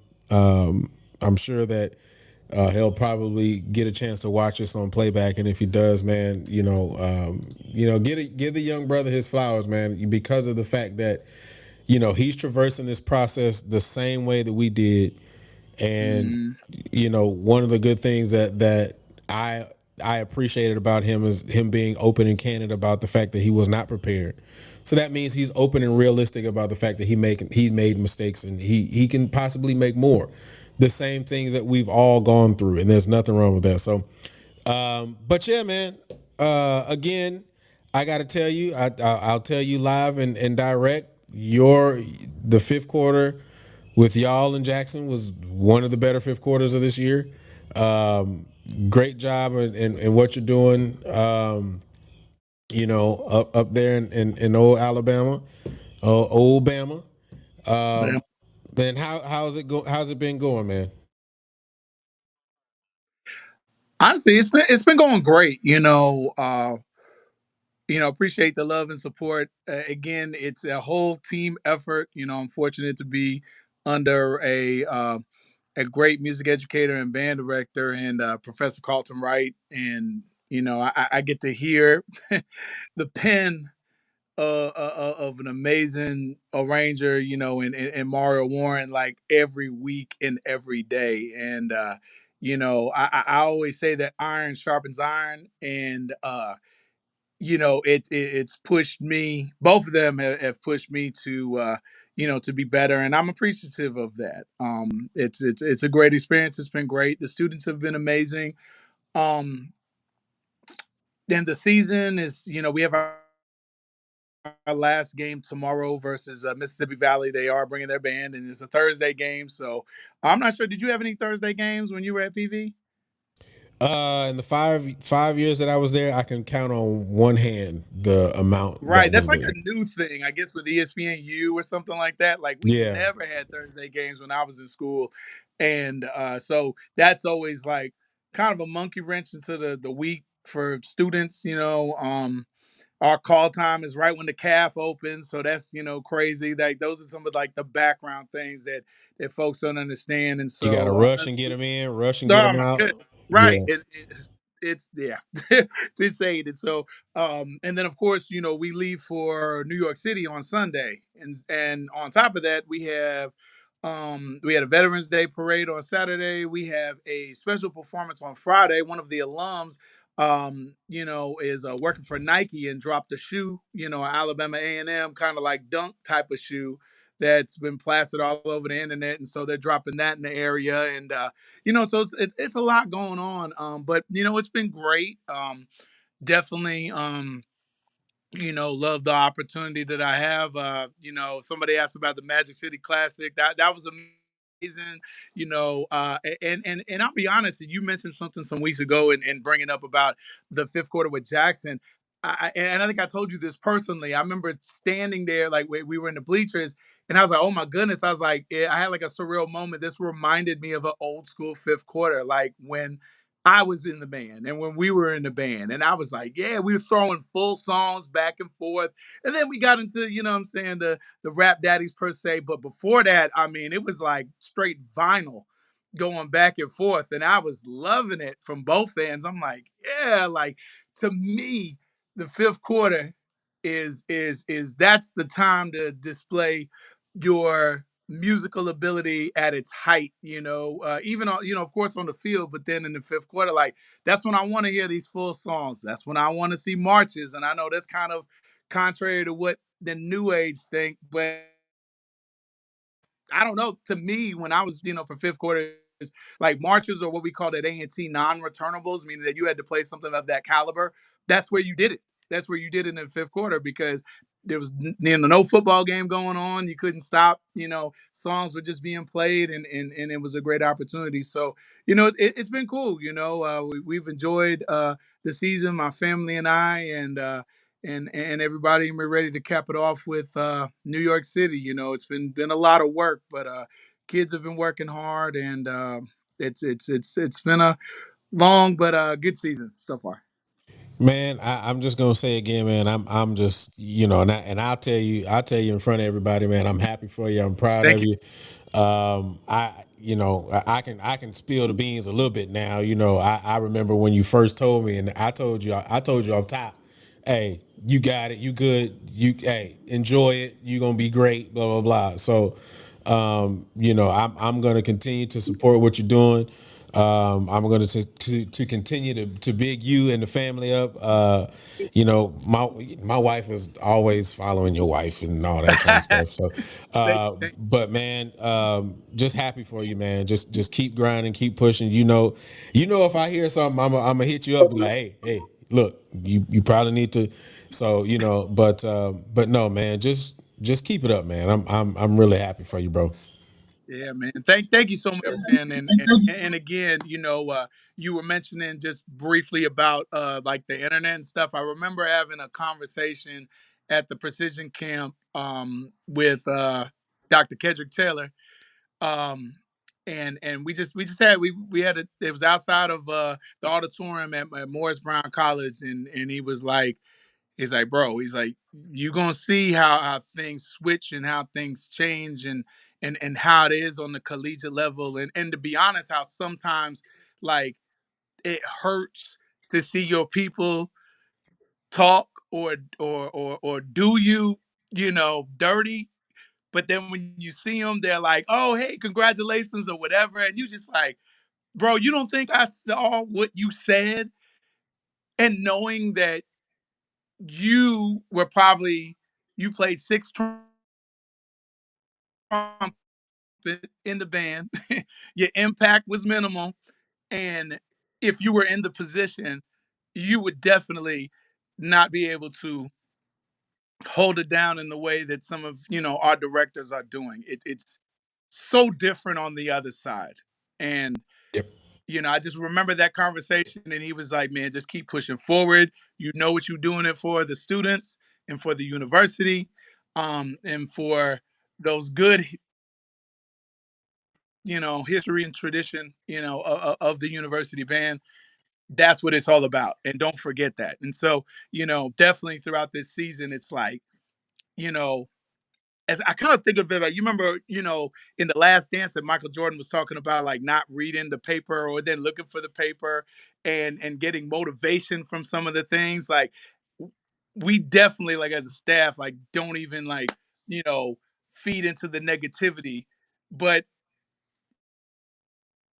it finds you in some way, shape, or form, and you look at Absolutely. that and be like, man, like if we could just like really support, you know what I'm saying, like on a whole nother level, then man, we could be so much further than what we are right now. And so I just want to tip my hat off to to all the directors and staff and that are pushing forward despite some of these folks that you know say this, that, and the third, and then you see them at the game and they trying to get away in the band. It's like what? Like so man, again, I appreciate the support and we just continue to push and grow and build and give these kids a great experience. They're doing an amazing job, and I'm learning a lot from them as well too. Like I've always been taught great educators, learn from their students as well, and I'm learning a lot from them in ways that I can improve. And so, we just hope everybody tunes in next Thursday and check us out. I was telling the students yesterday that we go back and forth, and we're competitive when it comes to HBCUs. But when one of our own get opportunities that weren't open to us at one point, we all support each other. And I was like, presenting for everybody, at this event. And so let's do everybody proud. Absolutely, Proud of man. you, proud of you, Chuck, bro. Real talk. Proud of you, man. Appreciate it, man. Appreciate it, bro. Thank you. All right, man. Just keep doing your thing, man. We gotta keep rolling. Justin's down there. We ain't talked to him in like 4 years too. So Oh man, he you been know, at a lot of our events too, I man. We know, talk, I know. I just put it in the chat, man. He been everywhere, literally man, bro. Like, everywhere, bro. man, he's been everywhere, and he's helped me out with speaking some life into our media team as well too. So I just appreciate him, appreciate the grind. We need some NIL deals for our media teams to get from place to place safely and make sure they taken care of because they doing him, Killer Kev, and they doing an amazing job, and everybody else. Absolutely, I agree, man. All right, brother, get back in there with the family. Get some sleep, man. You already know you need that rest, bro. Yeah, for sure. All right, All y'all right, take care. Peace. all right, bro. This guy, what's going on, bro? What's good, man? I feel like I'm closing. Change that. That's better. Nah, yeah, that's better. All right, yeah, Uh, that's better. yeah, man. I just been busy as hell, man. Like busy, busy, busy, bro. So much stuff going on. Yeah, how Every y'all been? every time I turn around, I see you in front of somebody's band with a camera. So some type of way you getting everywhere that you need to get to these programs and get as much footage as you possibly. Literally, I've seen you everywhere. Man, and then I tell you nowhere lie. I know we had that conversation about like how much money we spend into it. I really think I'm gonna do a vlog on how much money I spent this semester. Like it's crazy. Like, and then I hired two interns this year for the first time. I got an intern in Virginia. That's how I be getting the Norfolk and That's what I the figured. Hampton. Yeah, and I got another intern. What's she at? Oh, in DC. So been getting like the Howards and the Morgan State. So it's really cool. You know what I'm saying? I think it's pretty cool. And they pay interns as well. I'm gonna talk about that. Introduce y'all to them sometime in the off season. But I just been working hard this year, bro. For real, for real. And that's called growth. Um, and we all appreciate it. But I think the greatest thing about that, too, is again, when I saw the video from Virginia, I was like, I noticed this dude didn't go to Virginia and then travel to this game in one day. No, let Um, me tell you what's crazy. But on that same day, what I actually did do is I went to the Alcorn versus Southern game and literally left at like halftime and went and drove all the way to Jackson for the Texas Southern and Jackson fifth quarter, which I was kind of mad at the outcome of it. But I did two games in a day and I vlogged the whole thing. I'm gonna drop all that in the off season too. So I've been everywhere, man, for real, for real. I mean, but again, that's growth, man. I definitely will advocate you being safe on those trips, man. But man, it's good to be able to see you just continuing to push and get bigger and grow. And it's been great, man. I know that me and you had a conversation about originally about blow the whistle and all that kind of stuff and just getting the stuff together, and then you just disappeared out of nowhere, and I was like, well, dang, well, but Man, Luke, I watched the episode. I said, man, listen, you could get used whatever footage you want to, but it's just the time. I'm like, damn, Luke. But in the off season, if y'all still doing it, I got you. But I have been watching Luke's band report, the random ass like throughout the week concert. I said, this Luke going on. I'm driving somewhere. Let me check out what Luke got going on. I really appreciate it because I feel like you accepted my challenge, Luke, by like just being more in tune with the critiques and stuff. And you be on the ass, Luke. I ain't lying. I said, damn, I don't agree with half the thing you say, but some of the stuff I'll be like, it need to be said, and Luke gonna say it, and he ain't afraid to say it. So like, I rock with the extra commentary besides just talk that talk show. So I'm fucking with it, Luke. I'm rocking with the dog with. um, I don't know. I don't know if I would say that it spawned from because I think the last conversation we had was in DC.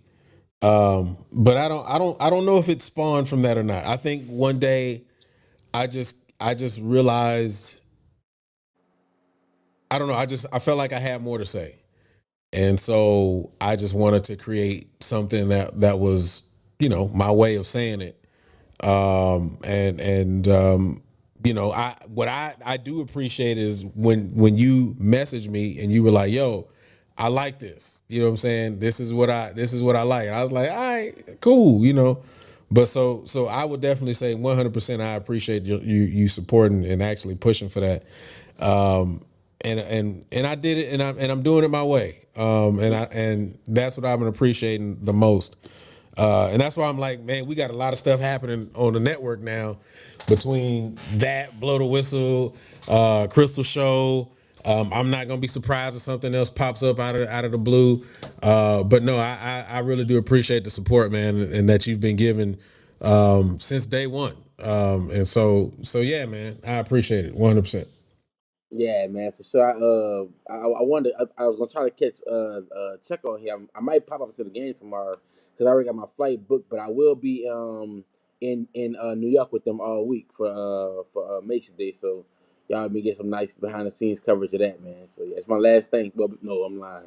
You Fighting know, you classic. know that ain't your last thing. Yeah, I'm lying. I'm lying. I thought about it. God damn, we got a lot of this stuff coming up. But the last, I guess, game of the season to this Saturday, Alcorn versus Jackson. So yeah. So let me ask you this question, and Quan, I don't know if you got anything for Justin, but I want to ask this quick question before, you speak your piece, brother. You've been to dang near all the battles. What do you feel like your top one was? Because you were at the PV and Southern battle or PV and Southern game too, right?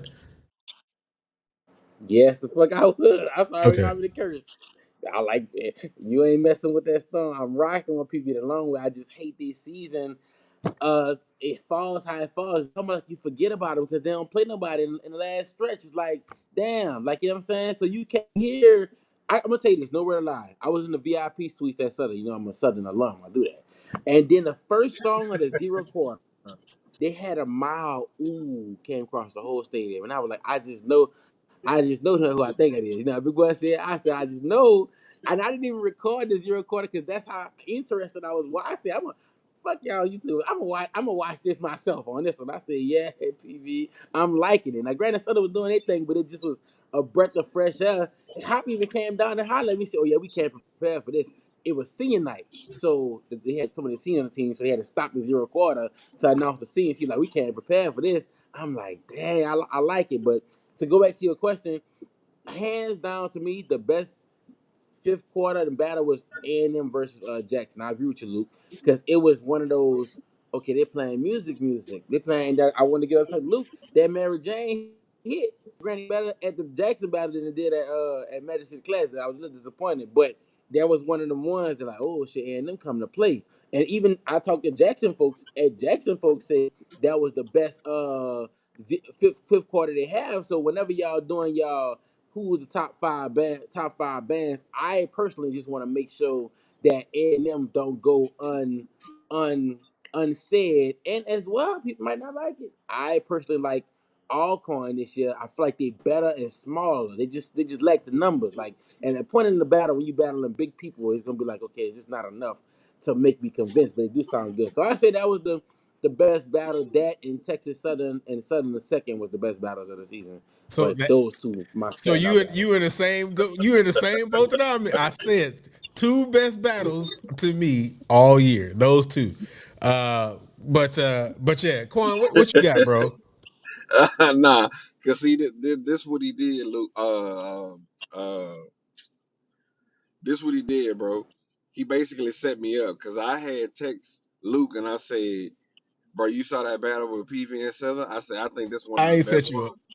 He did. And so he was like, man, please. He said, Southern and Jackson was better, and Alabama A&M and Jackson was better. And I was like, nah, bro, but it's the Storm. And he was like, because you ain't seen them. I said, I don't give a damn. That was a fire ass battle. And so It he just was a set it me was up. a good. It was a fire battle, bro. And like I I didn't like set you up, bro. I even You did. It's I okay. even told Hop, I said Hop, like I just think that it's just y'all haven't been seen in a few weeks. You see them so much at the beginning of the season, but at the end you don't see them. But then you pop out with this, it's like damn. And then last game of the season they don't play nobody. High week, so it's like damn, y'all just missed the fighting chance if you ask me. But they did sound damn good, and I'm actually about to drop my water comparison because they played water first. on that Saturday night, and it was going crazy on YouTube. But then Jackson dropped their water, and I'm like, oh Lord, we got one, we got us one here. So yeah, So I'm But I'm gonna just say this, hands down though. I don't know what's in Jackson water, but Jackson State is the band not to be played with, bro. I they just not, bro. Even with Warren Thunder, that their parts for the drum section, like it's like I feel like Dr. Little was like, hey, this my time. That boy is Terrence Crawfording everybody right now. yeah, I'm sorry. yeah. It's Jackson. They all won this shit, and that's what I was looking forward to. Which I'm gonna go back and put A&M. I'm gonna just cause it's gonna be talked about like, the top five bands, and it's Jackson. I don't expect nobody to do that to Southern besides Jackson. And like I did go to Southern, so I'm always have a pride about Southern. You know what I'm saying? But it is what it is. You know what I'm saying? Like you can call that battle whatever you want to call it, win, lose, draw. Jackson has been like I told somebody before the battle. I said, let's say if Southern just watched Jackson, right? Let me say that, and everybody saying Jackson won the first round, so that would have been a tie. So that mean they tied with them, but they whoop everybody else ass. So that kind of mean like they will They be still number don't one. want. And a lot of like yeah, in a lot of Southern battles like that to me, well, the zero quarter of Texas Southern and Southern battle was the truth. And Southern, we say, been barely getting by and not been convincing song selection. It ain't the Southern that we used to. It just going off what the people say. And I don't care what my opinion be.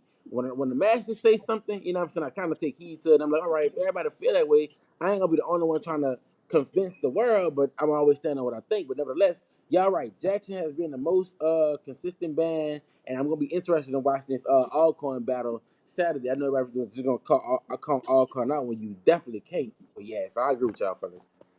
Yeah, by and large, Jackson has been the most consistent band in the SWAC this year. Quan, I'm gonna say this real quick. I know this is so off topic. Why you in the shadow like you about to go rob somebody, bro? Dang, he lost his connection right when I said that. Uh, Mhm. but Now, Luke, what I wanted to say was, the stands versus field show. We all are we talking? Are you been paying attention to the field shows, or are you just stands? who's Phil shows? Jackson's. Yeah, Okay, yeah, all right, because they have been having some pretty decent field shows as well. that, But it's been a weird year for band. I I'm gonna say agree. it's real weird. And also too, I don't want to get on the topic of like the like the battle of the bands and stuff because like I watched your spiel on that too. I was like, damn, Luke is not playing no games. He's saying everything that people want to say. So I think Luke, you about to get a voice in this band world of saying stuff that people, some stuff I was like, damn, Luke, he had to say that, but he said it. Which But which you which do battle? Which one you talking about? the Battle of the Bands live you did about all the recent events of the Battle of the Bands. Oh yeah. Okay. Yeah. Go check that out, y'all. If y'all know what I'm talking about. You know what I'm saying? But yeah, man. So it was just a weird year for band, but give it to Jack. Jack's been the most consistent, so we'll definitely see. But who y'all think? Before we get off here, who y'all think gonna make that top? That bands of the year, end of the year, debacle. Who y'all think gonna be the top four bands to go to that? So I'm gonna tell you this. Hold on, I'm gonna tell you this. I'm gonna tell you this. Let me be that guy. You got to watch Blow the Whistle to figure that out. Okay. I watched So last episode. that's my way of plugging. I got to plug just to make sure that everybody.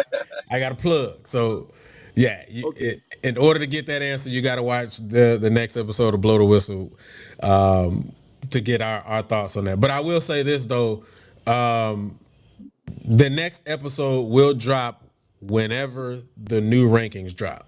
There we go. Okay, yeah. One interesting point y'all said on last episode that was real cool was like maybe they may use the two bands that go to the Celebration Bowl and add to it. I think that's a cop out if you ask me. Like just like like why it could be Boo Boo the Fool and two slaw bands that go to Celebration Bowl. I guess they just get in over the rest of the bands. That was a damn interesting point. But if they do that, it's gonna drive to the point that a lot of people been saying on social media. It's just a money grab. You know what I'm saying? Like you just throw them up in there just cause like That that's yeah. whole So I hope y'all. that whole process, and this we can talk about that because that show done already dropped. That whole process is trash. I mean, I can't on there are certain areas where I can say certain things a certain way. That whole process is trash. I'm sorry, because the truth of the matter is, again, very similar to what we said on that show. It makes no sense that some people were added, some people were taken away. And then I saw a comment in one of the joints that was like, those people were on the ballot, but they were like number 17 or number 16. And because they were that number, we couldn't see them, so on and so forth. That's stupid. That's stupid. If they're number 17, show 17. You know what I'm saying? Before we get out of It's here, so many before we things. get out of here, before we get to that, Quan got to tip out. Appreciate you, bro. Text me, real quick because I gotta holler at you real quick after you tip out. But appreciate you, bro, and I'll catch up with you. Yeah, man. Hello, I'm still on. Yeah, you see it? Yeah, what I was saying was on your episode, I wish I could have hopped on there and said so many things that like I've been paying attention to the smaller bands. So like y'all was saying, a band like Fayetteville State, y'all was saying they rebuilding. No, they actually been kicking butt for the last 3 years. So it's like I just feel like they just going off of anything, and you're trying to give crackheads stepped on product. I hate to put it that way, but I'm from that area. It's like and you acting like they not gonna know. Like, and that's that could end up bad. You know what I'm saying? Like me personally, if you had to ask me who would I pick from D2, out the gate, Miles College has to be there. I don't care how you feel about it, they have to be there. They've been the most consistent band. They always have a field show. I hate to do the numbers thing on it, but they went quote unquote undefeated or 1-1 if you want to say with two swag bands. You know what I'm saying? No other D2 school has seen the swag bands in question. Do they have a Except for Florida, Norfolk? Florida Memorial. Who they seen? Well, not They this seen year. That they seen Grambling and Southern before. Now, of course, yeah, they not gonna This year? outlaw Southern. They not did. this year. They play. No, not this year. They saw Southern like 21. I Yeah. think right Hmm. after COVID. Yeah. But they saw Yeah. Grambling. Okay. Is Norfolk in that D2 side? No, Nah, Norfolk they is in D1. D1. Oh, I'm about to say that's because that's stupid. I don't know, but I just haven't been paying attention because I personally feel like it's gonna be a disappointment to me too if I feel like real band directors are really on this panel, and I feel like it's so They much are. more that could go. And that's bad. I mean, I don't know who might watch this, but I No, just no, feel no, like, no. I, It's not current though. It's not current. oh, it's past band directors. Yeah. Yeah, retired. And look, this also goes into what remember that whole spiel you had about the pros and the cons of the videographers. Remember what I'm saying? You're not about to tell me that we aren't a part of the picking and whatever what you say. You know what I'm So saying? Not saying you. I'm just saying so you apparently, not. from what's been communicated to me, the way that they're judging these bands are the directors who are participating are sending them footage of their shows. Now, again, I don't know how quote unquote true that is. That's the information that was passed on to me. And so for me, I don't believe that. And the reason why I don't believe that is because I'm gonna be super honest with you. There are 33 schools, if I'm not mistaken, 33 programs somewhere around there. You mean to tell me that some retired band director is literally sitting down watching 33 halftime shows, 33 stands performances? I don't believe that. What I do believe is they picking whatever they feel is comfortable and they throwing whatever out there. They probably got a dartboard and they got all the schools lined up in Division 1 and Division 2, and they throwing that dart, and wherever it land, that's the ranking that they give. You never about to Because tell me directors have time. You never about to tell me directors have time to send a damn video. but They, but that's that's one. the other thing. That's the other thing. So for That's me, crazy, man. I don't believe the information that was given, and I'm gonna put it out there, and people can send this out. If what we're saying, or if what you all are doing, or how this thing is working is so true as to what the information, please hit us up. We will put you on an episode, or we will get you in on an episode of Blow the Whistle, and we will have that conversation there. Because right now, and like very similar to what I said on Blow the Whistle, it seems very disingenuous. It really just seems like y'all just kind of throwing it up, and wherever it land, it's almost like playing Twister with band programs. It's That's kind of what it feels like. So if you out there and you watching this, get in contact. Email passion is 1919 at gmail.com, and I guarantee you we will get you on an episode of Blow the Whistle. We can have this conversation from top to bottom, and we can do that. I don't have a Luke, do problem you with that. think honestly, Luke, even with that opportunity that you just presented, do you think it'll be honest information presented? Um, I give everybody the benefit of the doubt. I'll say that. Okay. But that's literally your opportunity, or anybody's opportunity, to truly be transparent about what's going on. And that's just kind of where I'm gonna leave it, And if you take that opportunity to put together some textbook response that doesn't make sense to me, then I'm gonna say that doesn't make any sense. It's almost, and I would tell people the truth here. I had a conversation with somebody from UIL about how they judge African American bands, so on and so forth, when I was in my master's program. And I told him, not behind closed doors, in the middle of the classroom, I said, that doesn't make any sense. What you're saying to me is so grass backwards, because what you're telling me is, in order for people to be valid judges for traditional marching band schools, they have to be people who have had superior rankings from UIL for a substantial amount of years to be considered to be judges. Well, if I'm in a low socioeconomic underfunded area, then my likelihood of getting superior ratings for a certain amount of years is super low, which means that you're locking me out from that process anyway. And I told him that I to have his one. face. So I have no problem with telling somebody that something makes no sense.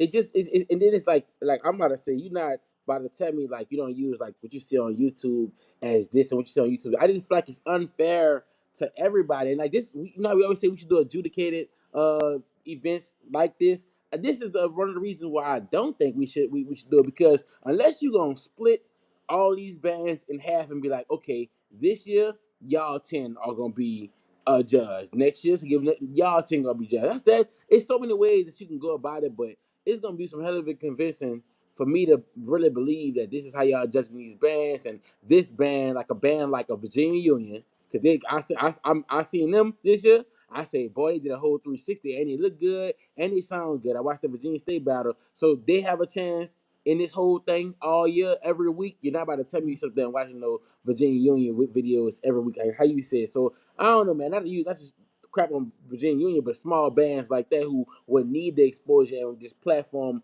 would bring them to different heights. You know what I'm saying? True. So I don't know, bro. I True. don't know. I mean, we'll see. We'll see. Again, next episode that will be out, it will happen after the new rankings. So we'll see how it goes, bro. Absolutely. All right, man. Nice talking to y'all. Oh yeah, man. I want to tell y'all, you know what I'm saying? I did receive those There it is. hundred There it thousand, is. 100,000. I'm gonna do an unboxing video of it. You know what I'm saying? Of the YouTube plaque to silver. I've been here 100,000 subscribers last year, but I just had time to sit down and contact YouTube because they were telling me, Mr. Smash Time, we got something for you. You gotta get it. So yeah, man, it's a big accomplishment, man. I ain't lying to you. I was bucked up about it, Doc. Yes, sir. Yes, sir. I'm trying to be like you when I grow up, man. Absolutely. Nah, you gonna get that look, man. You definitely gonna get that.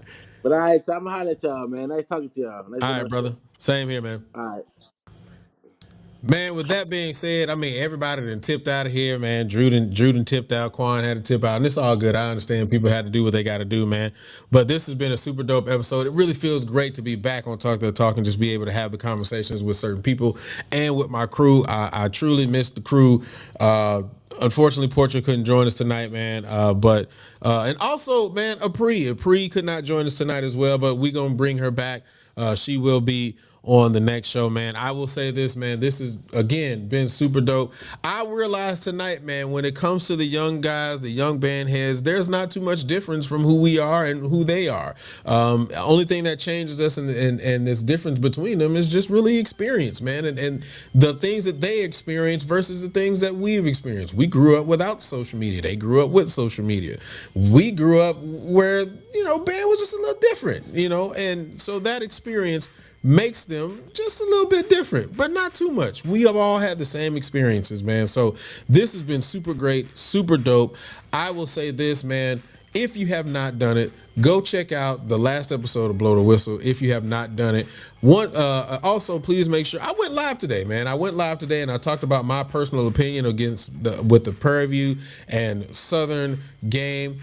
Go check that out. Go check out Crystal's last episode of Drum Majors, Women Drum Majors, because she's going to have another episode of Women Drum Majors, not this Friday, but on next Friday, talking to the younger drum majors, women drum majors. And then also, if you haven't gone and looked at Luke's band report, go check that out as well. A lot of stuff is happening right here on this channel. So please make sure that you like, subscribe, keep up that YouTube algorithm. Also turn on your notifications whenever something pops up. There are times when I just randomly go live whenever I just kind of feel like something. So, man, again, check it out. Shout out to all of our new subscribers, man. We are up to 700 subscribers, man. I am super happy about that, man. So keep pushing, keep subscribing. If you don't know anybody who hadn't subscribed yet, but they be lurking, some people be in here lurking, and it's okay. Just go ahead and hit the subscribe button. I know you like it. I know you like it. So go ahead and hit that subscribe button, man. I appreciate you guys. This has been super dope, and we will see you all on next week.